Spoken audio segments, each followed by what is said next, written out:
Hello friends, Amy R here with Prairie Paper and Ink with a video for the Simon Says Stamp YouTube channel using the limited edition exclusive Paper Rose Studio STAMPtember collab set. And I started off with a piece of Distress Heavyweight White cardstock.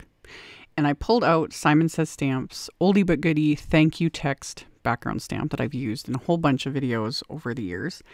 And I inked it up with Simon's Fossil ink, their original ink formula. This is a non-water reactive ink, so it's not going to smear with the things I stamp and watercolor on top of it. So I did that first, and then I put the panel into my MISTI, and I grabbed the floral cluster image from this Paper Rose Studio stamp set, and this is the Beautiful Friend stamp set. And I inked it up with VersaFine Clair Nocturne ink, just a good ink for watercoloring, etc. And I stamped it, I rotated the panel, stamped it again, and then decided the sides, I was like, they're a little bare, they need something. So I took the little individual leaf images in the set and just kind of stuck those on the sides, stamped those as well. And then I'm going to watercolor, and I'm just using my Mijello Mission Gold watercolor palette. You could use distress inks, distress oxide inks, any sort of watercolors will work. I kept my coloring pretty simple. Right this moment, everything is in real time, but then I'm just going to speed it up with the magic of video editing. But I'm not doing anything fancy. I am just filling in, really. Not worried about light sources or shading or anything like that. Images like this are just my favorite because while they look overwhelming, especially if you haven't worked with large florals, anyone who knows me knows, I love me some large floral stamps. And once you start coloring them, they're not difficult. You know, once you add a bit of color to them, the image itself just kind of takes care of it. So that's what I did.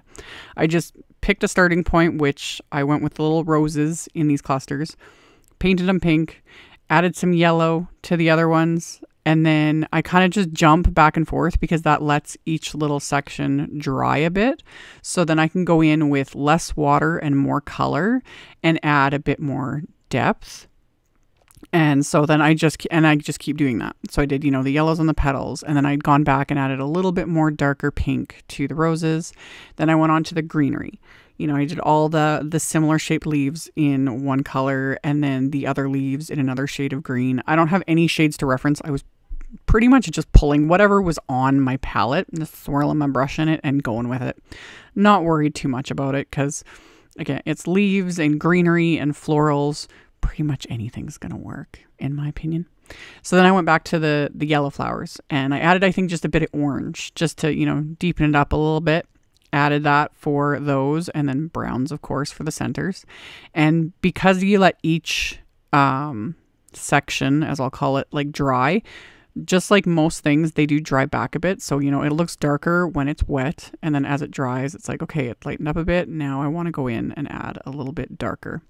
So I did the same thing again with the roses. I went in and added a third little layer, just deepening them up a little bit. Deepened up the greenery with a bit more, again, just less water, more color. And that's kind of the rule of thumb there. And yeah, I had fun with it. I didn't worry too much. I didn't worry if I went outside the lines or if I even filled in each area, right up to the lines. Just letting it do its thing. Plus, I'm going to add splatter, and splatter fixes everything. Plus, I like splatter.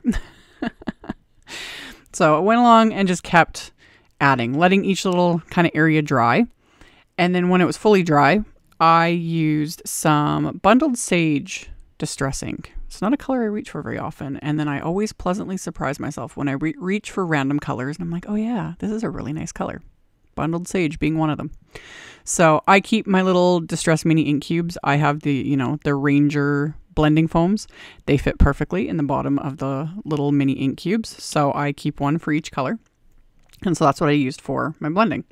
And I just blended this around the perimeter of this panel just to give it that little extra something. And as you can see, that fossil ink I used at the beginning to stamp that text background, it doesn't smear because it's not water reactive. So it just stays there and just gives it that extra something. So then splatter. as is tradition. I've got my splat box out, and I have my Gansai Tambi Starry colors. I had added a few drops of water to the gold one, mixed that up really well with my little fan brush, and then splattered that gold all over this panel. And then I'm going to add more splatter. There's never too much, ever. I'm going to use my white gouache. So I just take my little palette and put a little bit of white gouache on there. Don't need much. And I've rinsed off my little fan brush, and it's got a bit of water on there so it can water down the gouache a little bit so that it's easy to splatter. And the white gouache goes on much brighter, but as it dries, it kind of absorbs, you know, the color beneath it. So it's much more subtle. So that's just something to keep in mind. And I'm okay with that because it just adds a little bits of texture and things like that. So I did all my splattering.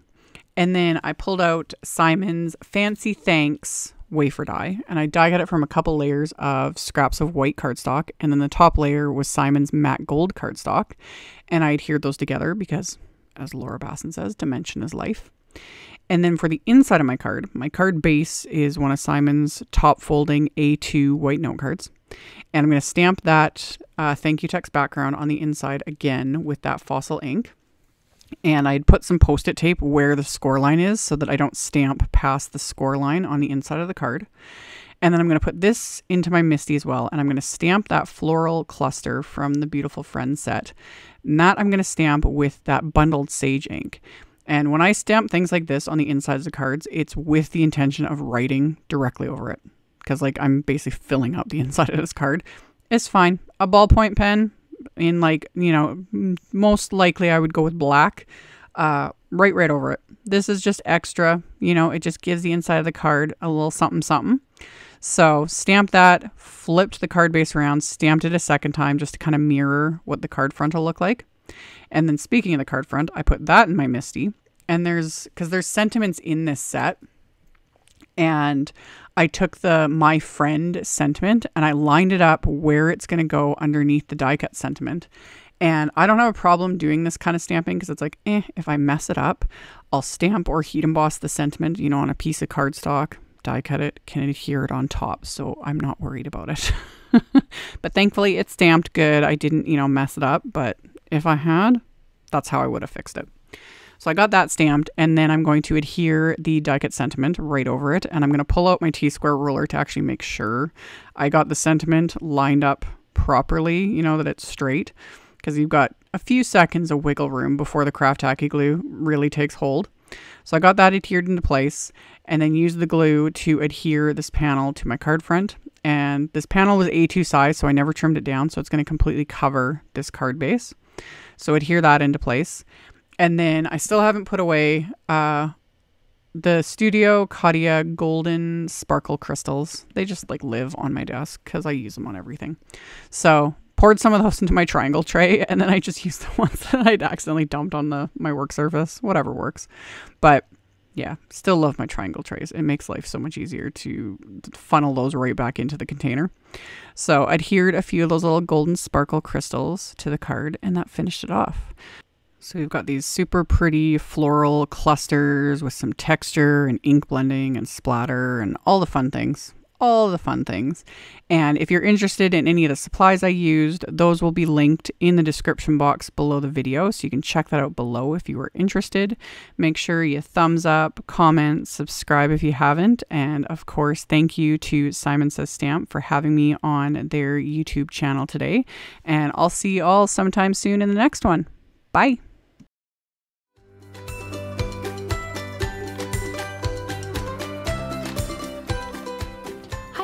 I'm Heidi, Simon's mama and founder at SimonsSaysStamp.com. Thank you so much for watching our video.